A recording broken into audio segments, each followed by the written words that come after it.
el mieloma múltiple es una enfermedad, es de los cánceres hematológicos más frecuentes en el adulto, junto con el linfoma y la leucemia. La leucemia es más frecuente en los niños.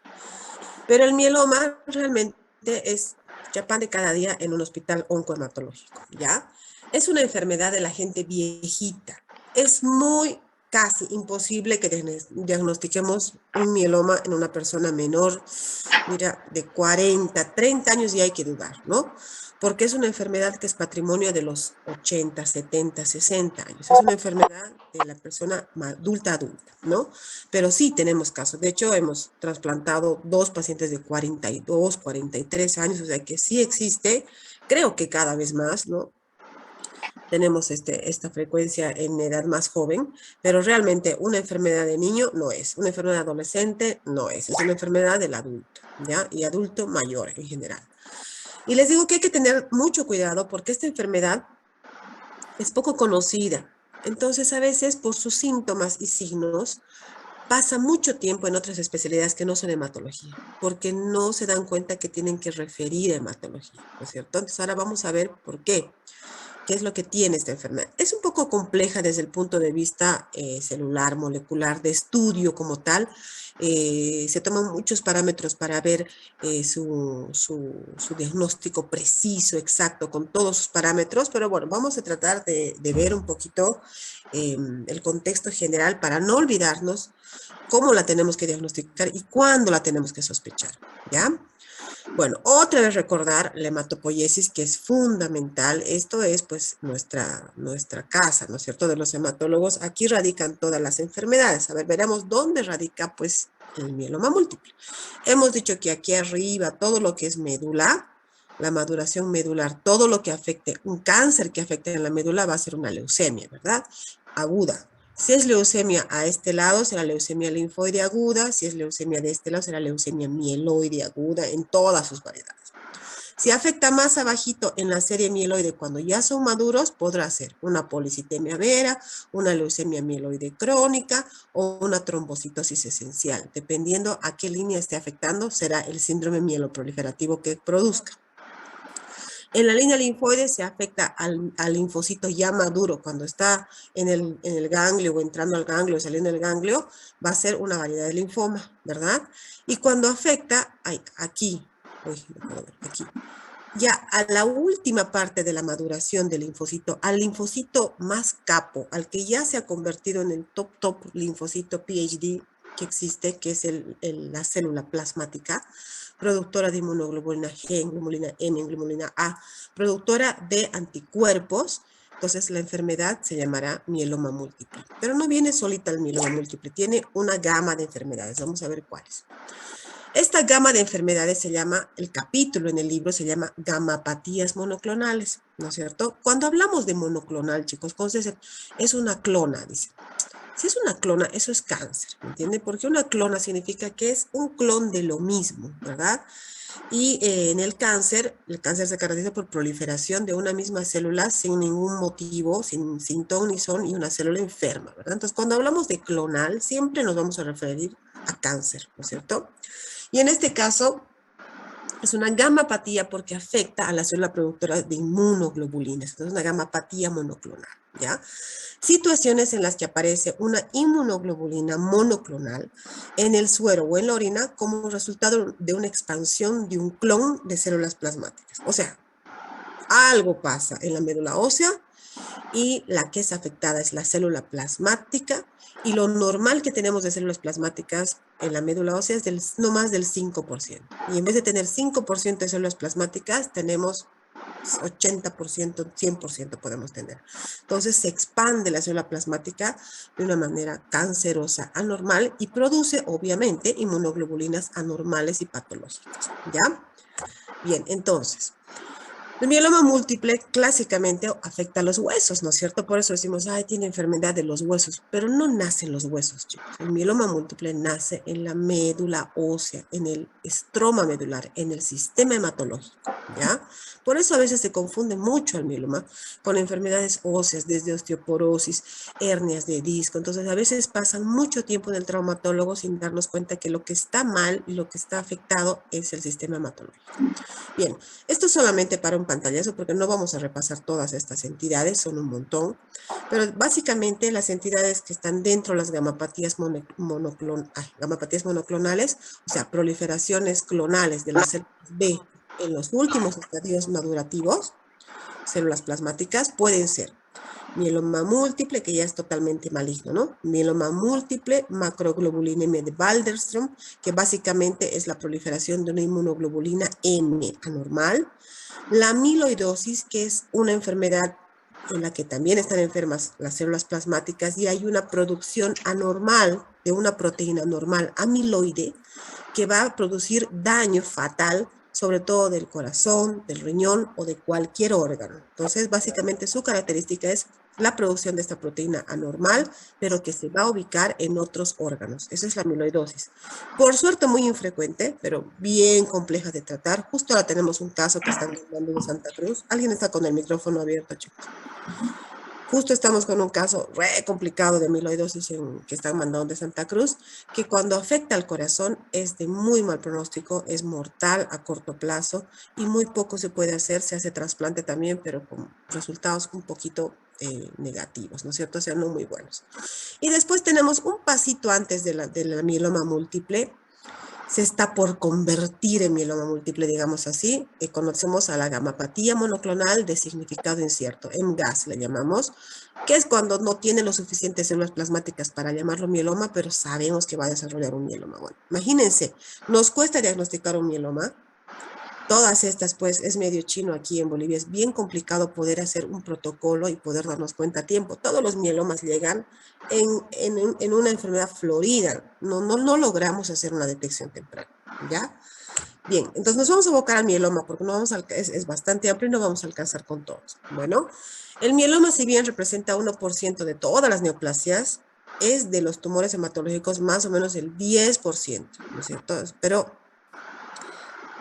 comparado obviamente con la leucemia y con los linfomas, sin embargo, es la segunda causa en los adultos de cáncer hematológico, ¿ya? Segunda neoplasia hematológica en Estados Unidos y en todo el mundo, yo creo, todos tenemos mieloma. Acá, entre comillas, tenemos poco, ¿no? ¿Por qué? Porque yo creo que no llegamos al diagnóstico. Los pacientes se mueren sin diagnóstico, ya vamos a ver por qué. Bien, es una enfermedad de presentación de edad avanzada, acuérdense. Un niño con mieloma, imposible, se le va a reír en la cara. Eso no puede pasar, aunque no sabemos, ¿no?, cómo desarrollar esta enfermedad. Hoy por hoy, el mieloma es un patrimonio de la edad adulta, por lo menos arriba de los 40 años, ¿no? Se llama enfermedad de Kahler, casi no la llamamos así, ¿no? Se llama mieloma. Entonces, ¿cuál es la patogenia? Entonces, aquí, la patogenia está en la célula plasmática. Se puede presentar en el hueso, en el riñón, puede comprometer muchos órganos, pero nace en la médula ósea, en la célula plasmática. ¿Por qué nace? Otra vez lo mismo de los cánceres, ¿no?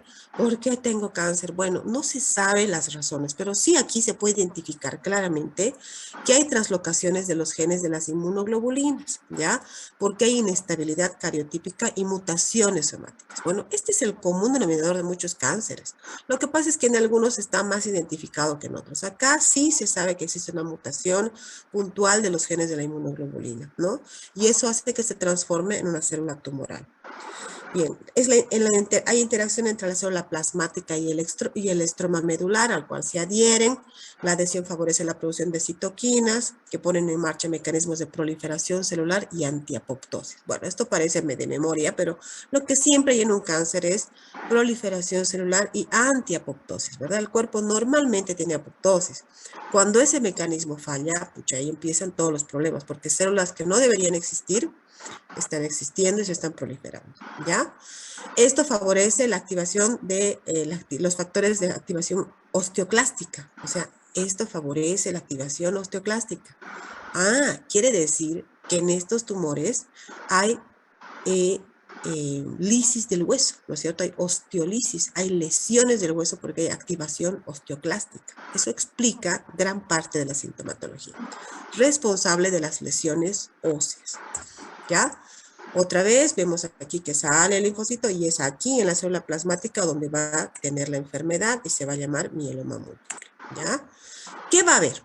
va a haber infiltración de la médula ósea por células plasmáticas mayor al 10%. O sea, si yo hago una punción medular, como la que hemos visto ayer, cuando hago el extendido, en vez de ver el crecimiento de la serie roja, de los neutrófilos, de los linfocitos, ver una maduración polimorfa de todo, voy a ver la médula llena de células plasmáticas. La célula plasmática es bien fácil de reconocer, la van a ver, es muy bonita. Y no veo 5%, veo más del 20, 15, 20, 10, 30%, 80% células plasmáticas. Pero lamentablemente para llegar a una punción de médula ósea, tengo que primero sospechar la enfermedad. Bien, vamos a ver. Después tiene un componente monoclonal en suero y orina. Obviamente, ¿se acuerdan que esta célula plasmática produce inmunoglobulinas anormales, la cual produce proteínas anormales? Estas proteínas pues se van a ir hacia el suero y hacia la orina. Y la voy a poder detectar a través de algunos estudios en su componente monoclonal. Y lo más importante, que creo que es la pista más importante para sospechar mieloma, son las lesiones osteolíticas. Quiere decir, lesiones del hueso ensacabocados, como agujeritos, apolillado, o a veces como una osteoporosis generalizada puede ser también. Y ahí es donde empieza el raye, ¿no es cierto? Esta es osteoporosis, vaya al traumatólogo, el traumatólogo le hace una resonancia, dice lo mismo, hasta terminan en cirugía donde les estabilizan la columna porque se está derrumbando por tanto daño óseo y no les toman biopsia, ¿me entienden? Entonces, ¿cómo importante es la biopsia? No conformarse con el diagnóstico solamente clínico cuando tengo oportunidad de biopsiar esas lesiones, ¿ya? Entonces, muchos pacientes pueden transcurrir mucho tiempo en el traumatólogo sin llegar a un diagnóstico certero, ¿ya? Entonces, lesiones osteolíticas. Vamos a ver qué más tiene. Aquí vemos entonces, la principal causa de consulta de estos pacientes es el dolor óseo. Entonces, ¿qué vamos a ver? Vamos a ver un viejito que va a entrar y va a decir, ay, doctora, tengo dolor en mi espalda, mi columna, no puedo más, me está matando, no me puedo ni sentar. Puede ser un poco más joven y referir eso también. Y referir, por ejemplo, que no logra ya trabajar bien. Entonces, toda situación en la que ya me está afectando mi capacidad laboral tiene que llamarle la atención, ¿ya? Pero ahora hemos dicho como en todos los cánceres, y esta no es la excepción, tiene un conjunto de cosas, ¿verdad? Es decir, es un panorama muy específico. No solamente tiene dolor. Si nosotros ahondamos, el paciente puede tener baja de peso, sudoración nocturna, que amanezca muy transpirado, ¿se acuerdan? Síntomas B. Siempre es importante valorar síntomas B en un síntoma tan aislado como ese, ¿no es cierto? ¿Y usted cómo está este tiempo? He estado mal, me ha dolido mi espalda y dice que ha adelgazado. Y su hija dice, ha bajado 10 kilos. Listo. Entonces, no me voy a conformar con osteoporosis ni con hernia de disco. Seguramente ya estaré pensando en alguna patología. Siempre que veo síntomas B, pero ojo, ¿no? Que es baja de peso sin explicación. Cuidado que haga deporte o algo. O dieta, ¿no? Entonces, es ese tipo de paciente. Ya primero tiene dolor, molestias. ¿Qué más puede encontrar? Si le hago un laboratorio y digo, a ver qué tendrá este señor, veré, le haré radiografías y le hago un hemograma de rutina, puedo encontrar anemia, ¿no? Porque es tanta la proliferación de células plasmáticas que no da lugar a la producción de otras células, sobre todo la serie eritroide, ¿no? Entonces, es común la anemia, no una anemia severa, puede ser una anemia leve a moderada, pero que no tiene razón de estar ahí, ¿no es cierto? Y si hago el protocolo de estudio de anemias, no la voy a poder encasillar ni en ferropénica, probablemente ni en hemolítica, ni nada. Entonces tengo que pensar por qué tiene anemia esta persona. Tiene anemia, tiene dolor, tiene decaimiento, ha bajado un poco de peso, su vida se ha ido al tacho en unos meses, ¿no? Entonces, como soy vivo y he ido a la clase de hematología, digo, a ver, le pediré radiografías, ¿no es cierto? Por ahí no pido cráneo, porque pedir cráneo ya es cuando tengo una sospecha bien grande, ¿no? Pero seguro puedo pedir un tórax, seguro puedo pedir una columna, me está diciendo que le duele la columna, entonces puedo hacerle una radiografía de columna dorsolumbar. ¿Qué voy a ver ahí? Voy a ver aplastamiento o voy a ver daño de los cuerpos vertebrales y si tengo suerte y está chillando este mieloma, voy a ver lesiones líticas. Miren esta lesión lítica gigante, miren estas otras, ¿no? Entonces, si tengo suerte ya está hecho el diagnóstico, porque ya lo he sospechado por el dolor, Ya he corroborado con un hemograma que tiene anemia, no me pasa por la cabeza que solamente puede hacer una lumbalgia, pido una radiografía y encuentro estas cosas, listo. Eso hay que ir al hematólogo antes que al traumatólogo y luego veremos con el traumatólogo qué podemos hacer, ¿ya? El señor se va de la consulta a hacerse sus estudios y la hija me llama al día siguiente y me dice, doctora, ¿sabe? Estábamos viendo a la radiografía, mi papá se ha apoyado apenas un poquito mal en la escalera y se ha fracturado su brazo. ¿Cómo? Fractura espontánea, otra razón de sospecha. Nadie tiene por qué fracturarse espontáneamente un hueso, ¿verdad? Por más viejito que esté. Entonces, fracturas, ya sea de la columna, aplastamiento, o ya sea de brazos, piernas, pero una cosa sospechosa, ¿no es cierto? Eso me tiene que hacer pensar en algo patológico. Esto también puede ser un cáncer de hueso. Podría ser los cánceres de hueso, los osteosarcomas son más localizados, ¿no? Podría ser también una TB ósea, ¿no? Un mal de Pot. Podría ser otro contexto. El paciente no estaría tan comprometido en su salud, ¿no? Pero bueno, entonces siempre piensa, pero ya estoy a punto de encontrar las lesiones. Lo que necesito es que ustedes sospechen dolor lumbar en un viejito, no lo encasillen todo en una osteoporosis, en una columna chueca. Busquen anemia, busquen lesiones óseas, ¿ya? Bien, entonces, como desplaza las otras series, provoca anemia, sin duda. 25 más, yo les diría 50% de los pacientes tienen anemia de algún grado, ¿no? Con menos frecuencia leucopenia y trombocitopenia y menos del 20% puede infiltrar otro órgano, mucho menos. La verdad que no tiene gran infiltración. La mayor infiltración es ósea, ¿ya? ¿Qué va a dar? Va a dar varias manifestaciones clínicas, pero a veces todas son tan sutiles que no vamos a poderlas detectar rápidamente. A veces transcurre mucho. Pero acuérdense que la célula plasmática es la productora de inmunoglobulinas, ¿no es cierto? Entonces, si no tengo inmunoglobulinas, está dañada mi inmunidad. Celular, no, porque la celular depende de los neutrófilos. Está dañada mi inmunidad humoral. No tengo gran capacidad de defenderme de los gérmenes, ni mucho menos de crear alguna memoria, ¿ya? Entonces voy a tener infecciones a repetición. Son viejitos que dicen, sí, me he enfermado de neumonía, 2 veces enfermó este año, ¿no? Infección urinaria cada mes le da. Ahora yo me pregunto, ¿qué viejito no tiene todo eso? Por eso es que confunde esta enfermedad, pero siempre tengo que tener en la cabeza todos mis diagnósticos alternativos. Entonces, infecciones a repetición es una consulta también frecuente. Anemia, dolores óseos, deterioro general, baja de peso, fracturas espontáneas. Puede haber manifestaciones neurológicas derivadas de esa columna que se está por derrumbar, dolores radiculares, paraplegias, desorientación, encefalopatía, incluso polineuritis, obviamente, todo esto puede haber. Ahora, puede ser que realmente haya una neuropatía radicular porque ya se ha fracturado y realmente ya ha comprometido las raíces neurológicas. En ese caso, probablemente sí necesite una cirugía, pero el cirujano o el neurocirujano que va a estabilizar esa columna como primer paso porque llegó en urgencia, tiene que sacar una muestra de hueso. Eso debería ser una rutina para darnos cuenta, aunque sea en el posoperatorio, que es un mieloma. Bien. ¿Qué más produce? Algo bien frecuente, chicos. Esta célula plasmática, al producir proteínas anormales, puede producir nefritis intersticial. ¿Qué quiere decir? Esta proteína anormal puede interferir en la función renal súper fácilmente. Entonces, ¿cómo van a debutar estos pacientes? Repitiendo, dolores articulares, sí, tal vez no me dice nada. A más anemia ya me tiene que decir algo, ¿no es cierto? Fracturas espontáneas, sin duda me tiene que hablar de mieloma. O lo puede encontrar este paciente directamente en la sala de diálisis. Un minutito, chicos.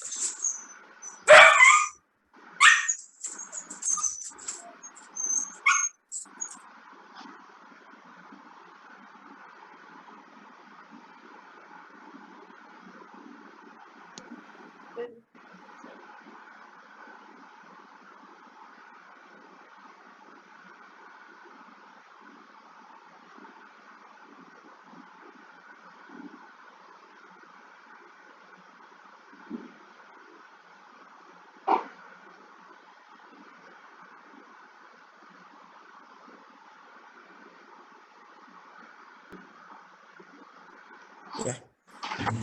Entonces, puede ser que este pacientito Tal vez sin hacer gran compromiso óseo, haya producido demasiada proteína normal y ha terminado en diálisis por una nefropatía aguda intersticial.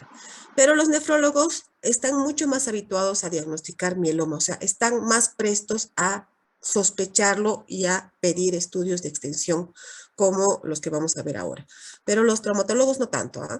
Por eso es que es más difícil que se quede en el nefrólogo a que se quede en el traumatólogo. Entonces puede debutar con nefropatía, por eso hay que pedir creatinina. Puede debutar con fracturas espontáneas, puede debutar con anemia, puede debutar con, ¿cómo se llama? Con lesiones osteolíticas. Con todo eso puede debutar, pero la enfermedad está en la médula ósea, en la célula plasmática, en la rama hematológica. ¿Ya?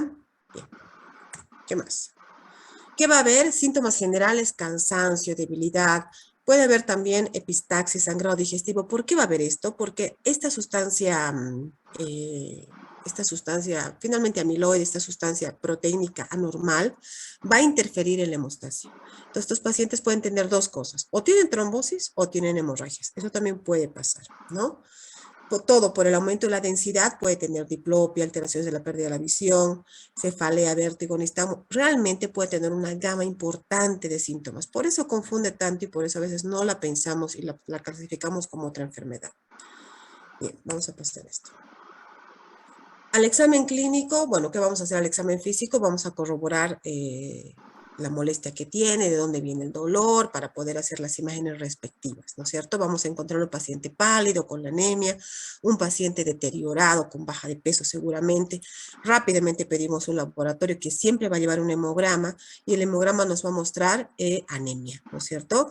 Velocidad de eritrosedimentación aumentada. Acuérdense que hay reactantes de fase aguda. ¿Qué son los reactantes de fase aguda?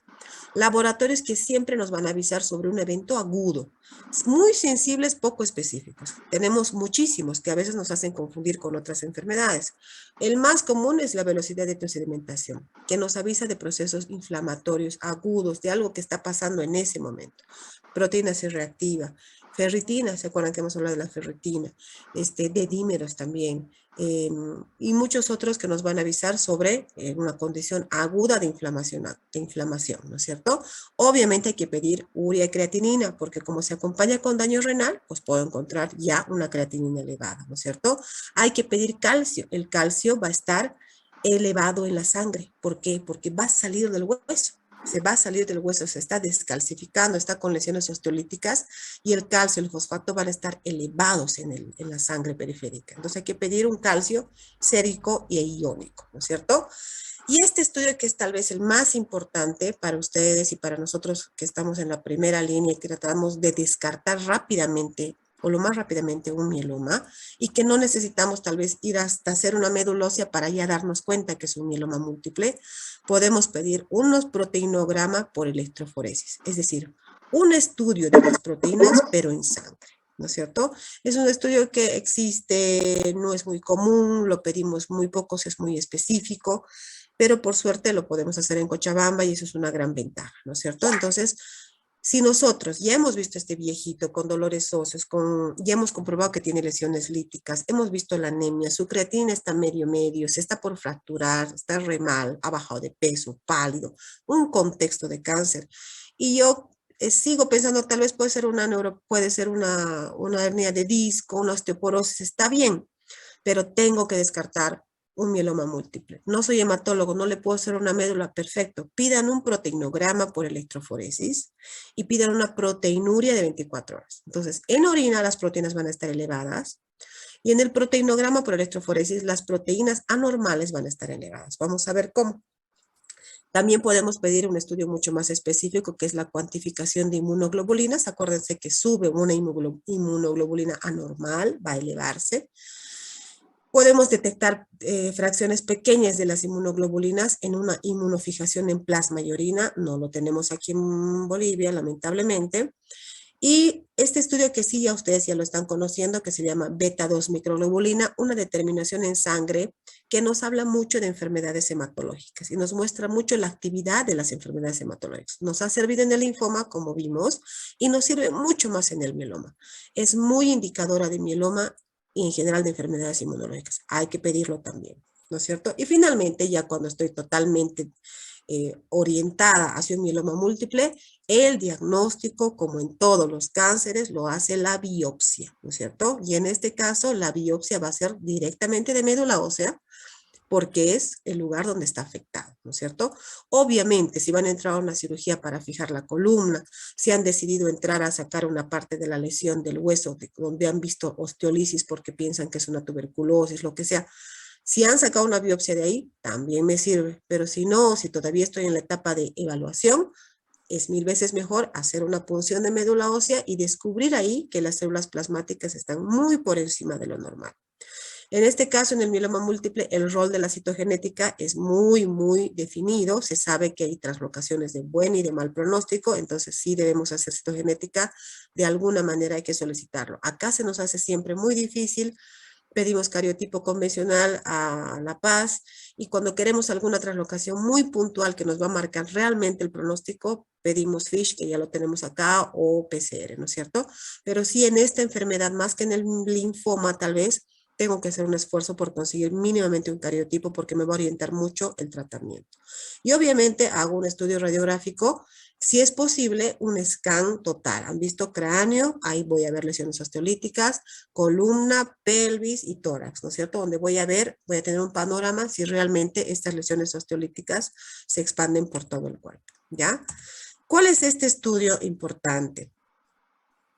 Tengo que detectar el componente monoclonal, ¿verdad? Y en este caso el componente monoclonal, o sea, la célula, el cáncer como tal, más allá de la célula que la voy a ver en la médula ósea, va a estar determinado por lo que produce esta célula cancerosa, que es una proteína anormal.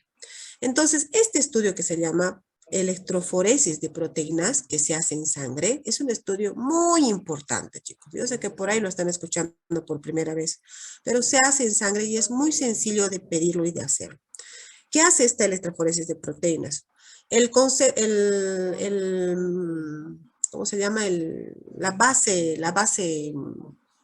su base estructural es bioquímica totalmente, ¿no? Esto lo hacen los bioquímicos y básicamente lo que hacen es hacer correr todas las proteínas en una banda de gel, ayudándose de sus cargas, ¿no es cierto? Para ver cuál corre más según su ánodo y su cátodo, ¿no es cierto? Bueno, es una técnica muy antigua de contar, cómo contar proteínas por sus cargas eléctricas, ¿ya? Normalmente la proteína que más tenemos todos nosotros es la albúmina. Entonces, en esta gráfica, la albúmina va a ser por mucho la más alta y así debe ser. Todos tenemos más albúmina que otra cosa en cuanto se refiere a proteínas.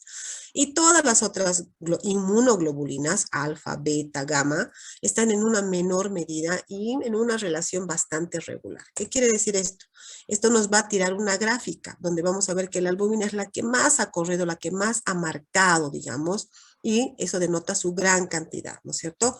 Lo normal de una curva de electroforesis de proteínas debería ser esta. La albúmina en un pico alto y todas las demás inmunoglobulinas bastante regulares, ¿no es cierto? Sin un pico de presentación. ¿Qué es lo que pasa en el mieloma múltiple?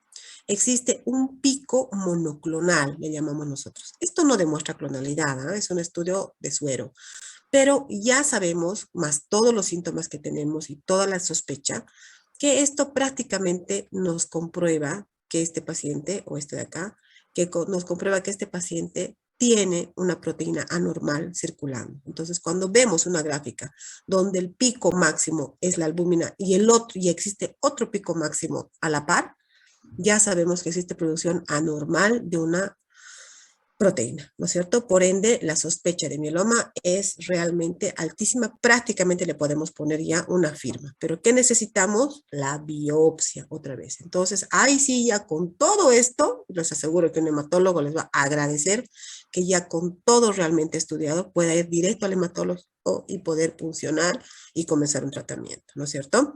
Pero imagínense que todo esto que estamos hablando sus síntomas son a veces tan inespecíficos, a veces tan poquito de todo, un poquito de anemia, un poquito de dolor, un poquito de osteoporosis, entonces no existe la sospecha, pero es importante en todo paciente de estas características, hemos dicho, ¿no es cierto? Añoso, por lo menos a partir de los 40, no antes, con anemia, deterioro general, dolor articulares lumbares, dolores dorsales, fracturas espontáneas, lesión renal, que nosotros sospechemos un mieloma múltiple. Y con un proteinograma por electroforesis, una beta-2 microglobulina, un hemograma y una función renal, puedo realmente llegar a una sospecha alta y puncionar la médula ósea para hacer un diagnóstico definitivo, ¿ya?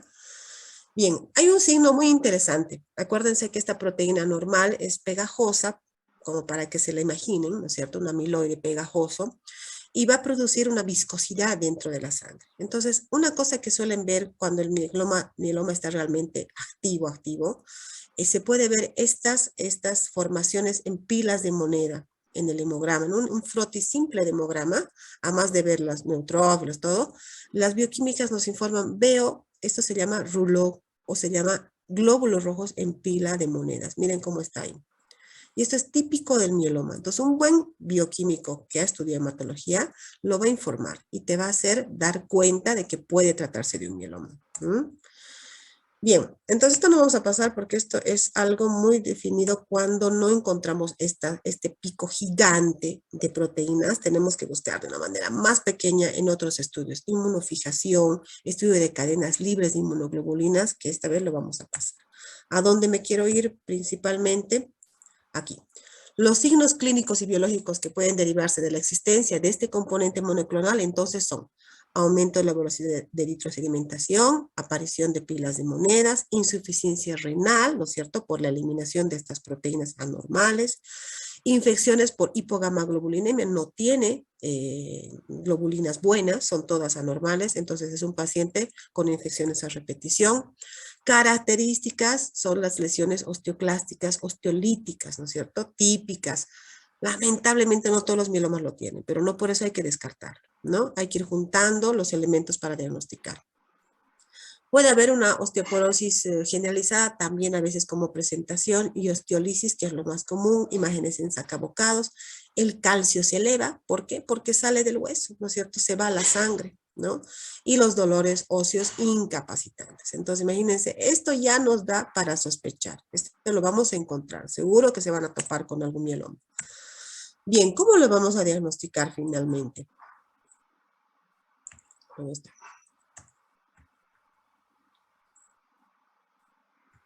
Aquí está. El aspirado de médula ósea. Entonces, tenemos que ir a sacar evidencia de biopsia del aspirado de médula ósea, como lo que hemos hecho ayer, ¿no es cierto?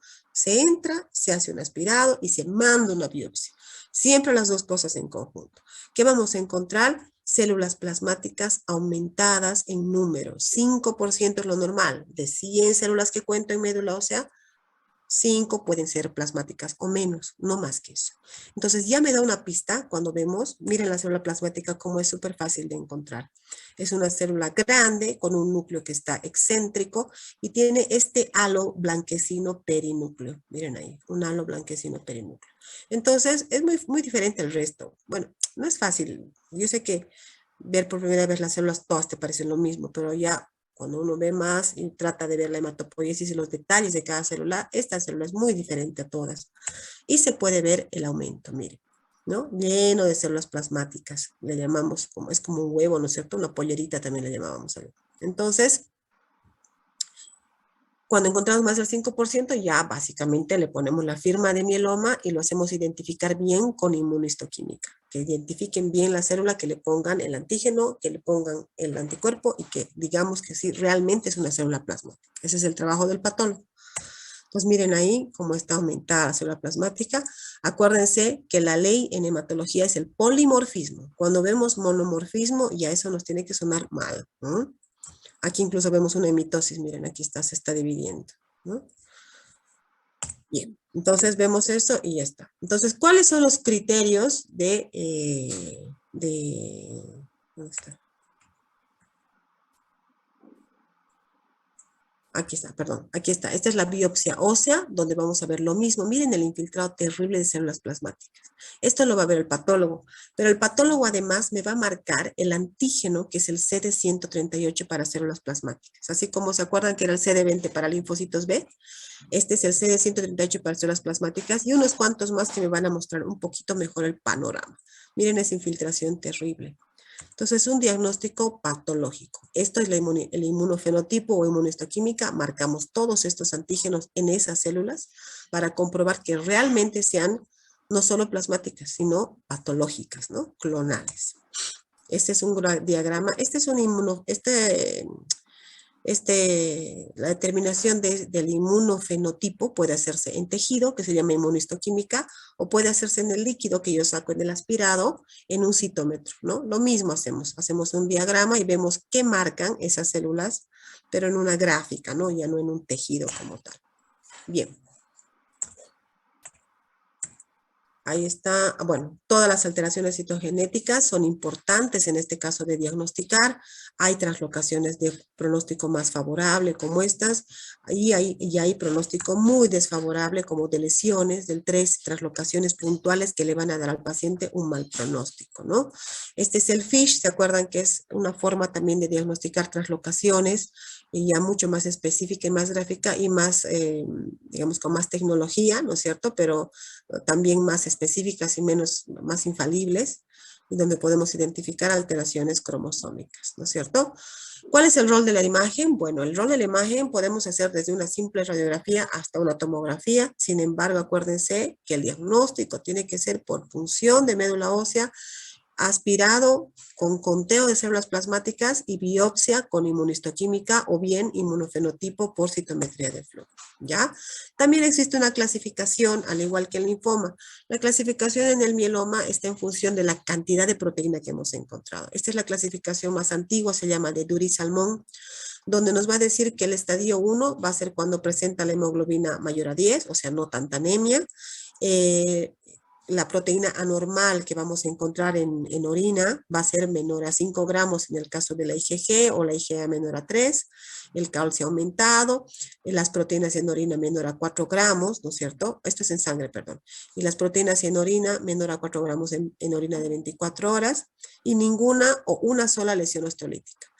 El estadio 3 ya es cuando hay realmente una anemia importante, más cantidad de inmunoglobulina en sangre, el calcio más elevado, proteínas en orina mucho mayores y múltiples lesiones osteolíticas.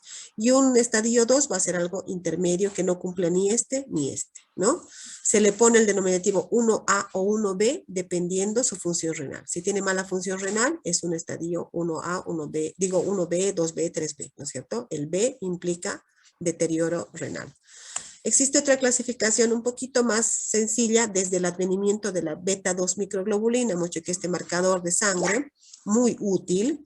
De hecho, ha sido propósito de una clasificación mucho más fácil, donde le clasificamos como el índice internacional de clasificación, donde la beta-2 microglobulina menor a 3.5 y la albúmina mayor a 3.5 es el estadio 1, el estadio 3 es una beta-2 altísima y el estadio 2 es un intermedio entre estas dos. Y miren cómo esto nos puede indicar un poquito la sobrevida. Aunque hoy por hoy, chicos, el tratamiento del mieloma ha evolucionado tanto, que podemos tener una sobrevida larguísima, larguísima. Es una enfermedad, es un cáncer crónico, no se cura, hoy por hoy es incurable, pero tiene muchos métodos de control, ¿ya? Bien, entonces, ¿cuál es el tratamiento? No sé si está aquí, esto vamos a ver aquí. Esto primero. Criterios diagnósticos definitivos del mieloma múltiple. Como verán, médula ósea. Plasmocitosis medular más de 10%, ¿no es cierto? O plasmocitoma demostrado por biopsia. Bien.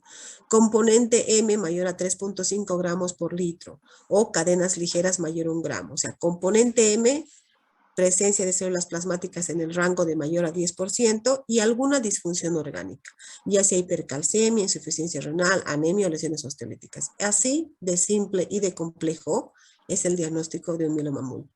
Como ustedes pueden ver, lo más importante es sospecharlo. ¿En quiénes lo vamos a sospechar? ¿No? En esto ya hemos hecho. ¿Cuál es el tratamiento? Bien. No existe tratamiento curativo, ¿no es cierto? Es un cáncer crónico. ¿Qué hacemos? Lo que hacemos es, ese pico de proteínas anormales lo tenemos que aplacar a la fuerza. Esas células plasmáticas anormales las tenemos que aplacar a la fuerza. ¿Con qué? Con quimioterapia. No existe ninguna otra técnica, ni quirúrgica, ni nada, como en el linfoma, ¿verdad? Como es una enfermedad de la sangre, tiene que solucionarse con medicamentos sistémicos, ¿verdad? No tiene ningún rol la cirugía, ¿verdad? Puede servir para fijar un poco, puede ser. La radioterapia también nos puede ayudar a un poquito mejorar la densidad del hueso y poder evitar una ruptura de la médula espinal, por ejemplo, por aplastamiento.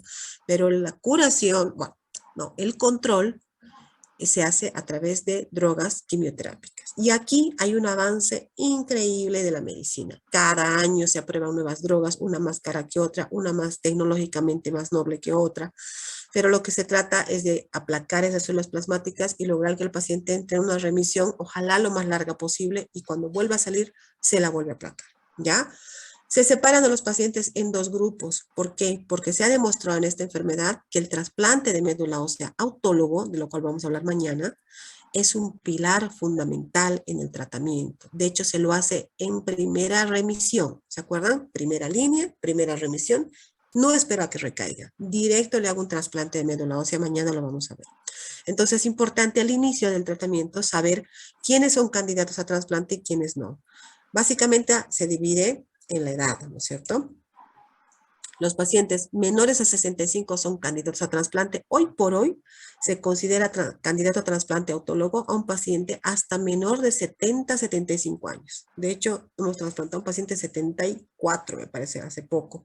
Y muchas escuelas lo hacen, dependiendo del estado general del paciente. Pero si digamos, yo he decidido que lo voy a trasplantar, existe un tipo de quimioterapia que no va a dañar tanto la médula ósea, porque acuérdense que el trasplante va a ser con su propia médula una vez que esté sana, ¿verdad?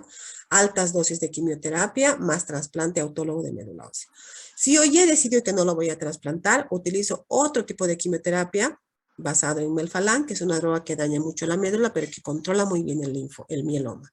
Entonces, lo primero que tengo que hacer es decidir si a ese paciente lo voy a trasplantar, es candidato o no es candidato a un trasplante. O sea, ¿de qué estoy hablando? De que tenemos muchas terapias, estas son las más antiguitas, corticoide como siempre, siempre apoyando los tratamientos, ciclofosfamida, doxorubicina, todos estos, y hoy por hoy, y el melfalán para pacientes no candidatos a trasplante, y hoy por hoy una infinidad de drogas para poder mantener, mejorar la sobrevida de estos pacientes y el trasplante autólogo de médula ósea como pilar en el tratamiento. O sea, casi 100% de los pacientes que se diagnostican con mieloma van a necesitar trasplante autólogo. Entonces, es importante desarrollar el trasplante autólogo porque es de altísima utilidad. Acuérdense, ayer en linfoma, la mitad de los pacientes que se curan van a recaer en los siguientes 2 años, o sea, que hacen remisión. Y esos pacientes que recaen van a necesitar trasplante autólogo. Entonces, el trasplante autólogo es una necesidad, no es un plus, no es un lujo, no es una necesidad imperiosa en hematología del paciente adulto. Bien. Bueno, espero no haber corrido demasiado, chicos. Perdónenme, creo que he corrido un poquito. Esa es la última diapositiva.